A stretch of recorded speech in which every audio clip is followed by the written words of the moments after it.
सांगली जिल्ह्यातील भिवघाटमध्ये द्राक्षासह सर्वच पिकांच्या पंचनाम्याला सुरुवात. तहसीलदार, तालुका कृषी अधिकाऱ्यांनी पंचनाम्यास केली सुरुवात. सांगली जिल्ह्यातील भिवघाटच्या आसपासच्या गावांमध्ये झालेल्या गारपिटीने द्राक्षांबरोबर अन्य पिकांचे मोठ्या प्रमाणात नुकसान केलं आहे. या सर्व पिकांच्या नुकसानीचा तात्काळ पंचनामा सुरू करण्यात आलेला आहे. विटा तहसीलदार योगेश टोपे आणि तालुका कृषी अधिकारी, सहाय्यक कृषी अधिकारी शेतामध्ये जाऊन नुकसानीचा आढावा घेत आहेत. नुकसान झालेल्या शेतकऱ्यांना तात्काळ पंचनामा करून मदत देण्याबाबत शासनाकडे पाठपुरावा अधिकाऱ्यांनी करावा असं सांगितलेलं आहे.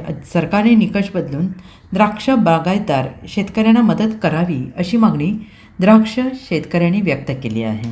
नमस्कार, मी तहसीलदार खानापूर विटा. मी आणि तालुका कृषी अधिकारी साहेब आता संयुक्त पाहणीला आलो होतो.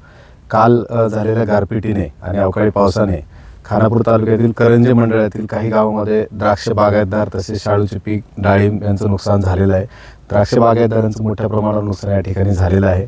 कालपासूनच माननीय आमदार साहेबांनी दिलेल्या सूचनेनुसार सर्व अधिकारी फील्डवर आहेत, तपासणी करतायत आणि वस्तुनिष्ठ पंचनामे करून सर्व शेतकऱ्यांना तात्काळ मदत देण्यासाठी जे काही उपाययोजना करता येतील त्या अनुषंगाने तयारी झालेली आहे.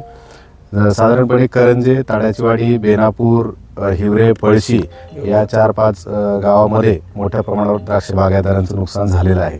हे प्रथमदर्शनी या ठिकाणी दिसून येतं. मी विठ्ठल कापसे, बेनापूर. भिवघाटवर आमच्या द्राक्ष बागेचं प्रचंड नुकसान, 100% नुकसान झालेलं आहे. कमीत कमी 2 एकरात आमच्या आत्ता एक 25 ते 30 लाख रुपये म्हणजे पूर्णच लॉस झालेला आहे. बेदाणा रॅकवर पण एक 5 टन बेदाणा आहे, त्याचं एक 10 ते 15 लाख रुपये नुकसान झालं आहे. तरी शासनानं थोडेफार निकष बदलून आम्हाला शासन चांगली म्हणजे भरीव मदत सगळ्यांनीच मिळावी एवढीच आमची अपेक्षा आहे. आत्ताच तहसीलदार साहेब, कृषी अधिकारी पाटील मॅडम, तालुका कृषी अधिकारी, करंजे सर्कल साहेब हे सगळेच येऊन प्लॉटला आमच्या व्हिजिट देऊन आत्ताच एवढ्यात गेले.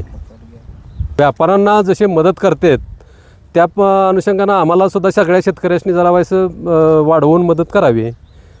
हेक्टरी 4 लाखापर्यंत म्हणजे ज्यांचे द्राक्षे पूर्ण फुटले ती त्यांची हेक्टरी 4 लाख 5 लाखापर्यंत मदत करावी एवढीच आमच्या शेतकऱ्यांची अपेक्षा आहे. Bureau report, SBN Marathi, Sangli.